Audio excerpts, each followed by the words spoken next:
Hello students, how are you? I hope you all are doing well and good. And today we are going to start our second chapter of the class 6, that is nothing but our components of the food. Okay, see, in our previous classes we have studied very clearly about the food, where does it comes from. Okay, see, if you in previous classes we have studied very clearly about the food, their ingredients, and the sources of the ingredients. Okay, and in this chapter we are going to discuss about that components of that each ingredient, okay, of each food, of the food.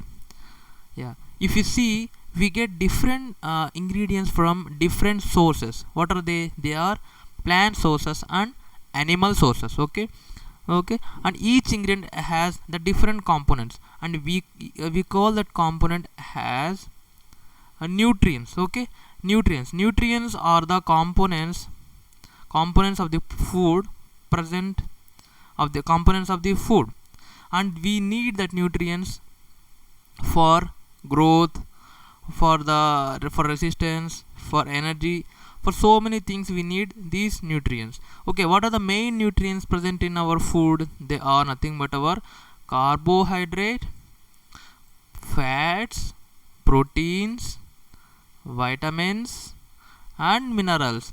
And also your food also contain dietary fibers. The other name of the dietary fibers is also known as roughage. And your food also contains water. Okay, our food also contains water. Why? Because the major portion of the cells of any living organisms is composed of water. And if you observe the food here, the major components of the food are the carbohydrates, proteins and fats, and also water. Okay, and now we are going to discuss about that how we can identify that a particular food item has a particular nutrient. Okay, so for that one we are going to perform some tests. Okay, some tests to find out the presence of the carbohydrate, protein and fats. Okay, yeah, now we are going to discuss about the test for carbohydrates. Okay students, carbohydrates. Yeah, you see, for this test to perform, we need some test tubes, we need a food sample, and we need a solution known as iodine solution. If you can see here very clearly, iodine solution. Yeah, now I would like to show you a small video. Please watch that video very carefully regarding this test. Okay, yeah, here see, we have taken different food items, right?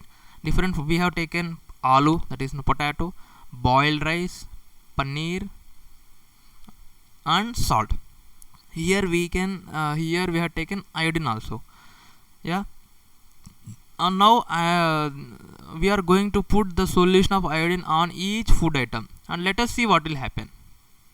Okay, see, we are taking a solution and we are putting see, if you observe this one, observe the color, it is somewhat light yellowish color, somewhat brownish yellow. Okay, see, now we are putting the iodine solution on boiled rice.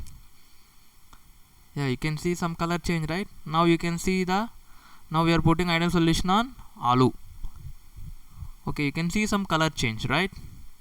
Yeah, now we are putting that iodine solution on paneer, then we are putting that one on salt. Yeah, see, if you observe this one very carefully, you can see, if you observe the salt and the paneer, the iodine solution doesn't change any color. Suppose if you see the potato and boiled rice, your iodine solution turns into bluish black color. Okay, somewhat bluish black color. This indicates the presence of starch in a particular food item. Suppose assume that if I give any food sample, then with this test you can easily find out that particular food item is rich in what. Okay, students, Yeah, next we are going for the test for the protein. So in order to perform this one, we need some test tubes, we need the sample of the food item, and we need some water, and also we need copper sulfate solution, and also and the final one is our caustic soda. We need caustic soda also to perform this activity. Now I would like to show you a small video. You can please watch that one. Okay, yeah, see here we have taken a test tube and we are putting the sample into the test tube. Yeah, we pour the sample and we are pouring some water. Okay, we are pouring some water, and now you can see here we are putting, we have taken caustic soda, and also we have taken copper sulfate solution. Okay, copper sulfate solution. Now you can see we are putting 10 drops of caustic soda.